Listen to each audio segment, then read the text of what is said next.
Have you ever felt like you're just operating on a completely different wavelength than everyone else? Well, today we're diving into Megan Griffith's amazing book, Welcome to AuDHD. We're going to distill its core ideas because it's really a guide for anyone who's both autistic and has ADHD. It offers a whole new way to understand a brain that, let's be honest, experiences the world in a profoundly unique way. Right from the start, the book just hits you with this shared feeling of being an outcast. I mean, that resonates so deeply with so many people who get diagnosed later in life, right? That sense of never quite fitting in, and you just don't know why. It really sets the stage for this whole journey of self-discovery. Before you have the right words, like AuDHD, a lot of people just exist in this weird in-between space. And it's not just about feeling different, it's this deeper feeling of being fundamentally incorrect, like your very way of being is some kind of mistake. And this is the absolute core of that struggle. When you have no explanation for why you see and feel the world so differently, the only conclusion you can really come to is, I must be the problem.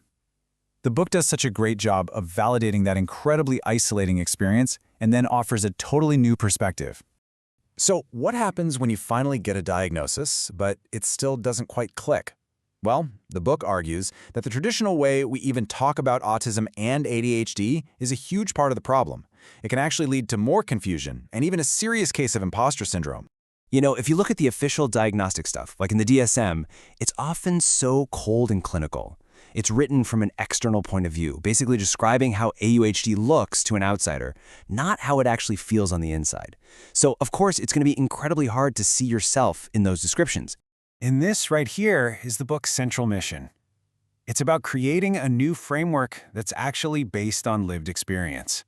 It's about finally making sense of the AuDHD brain from the inside out and totally reframing the conversation from one about deficits to one about simply difference.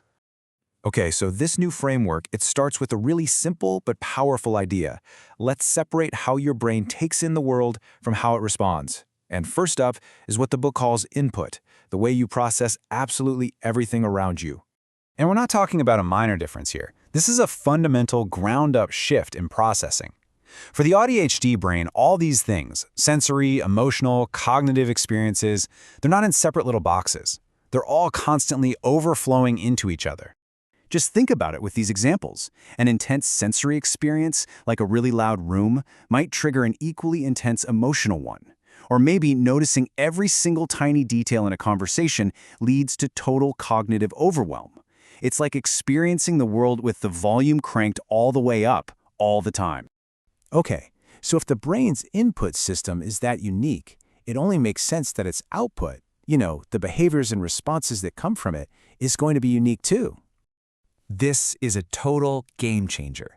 Instead of seeing certain behaviors as symptoms or problems, the book reframes them as logical, even necessary, responses to a super overwhelming internal world.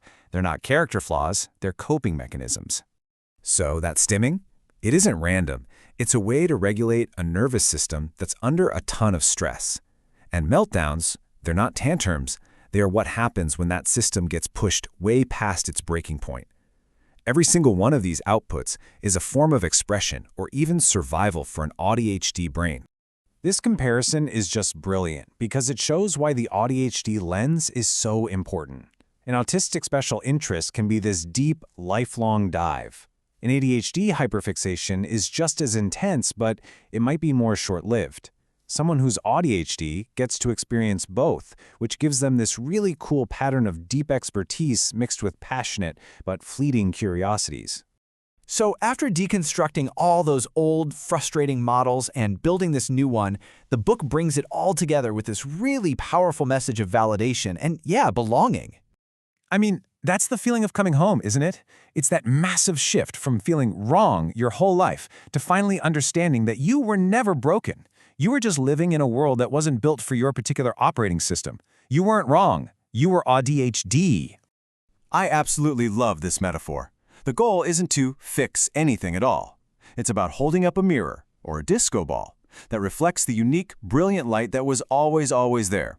It was just waiting to be seen and understood in its proper context. After what is often a lifetime of messages from society that frame being neurodivergent as a problem or a burden, this is the final powerful reframe. It's just a straight-up declaration of your inherent worth. Simple as that. So, we'll leave you with this question from the book. By shifting your perspective from that external, deficit-based view to an internal, experience-based one, this whole framework gives you a chance to rewrite your own story. So, what might you discover?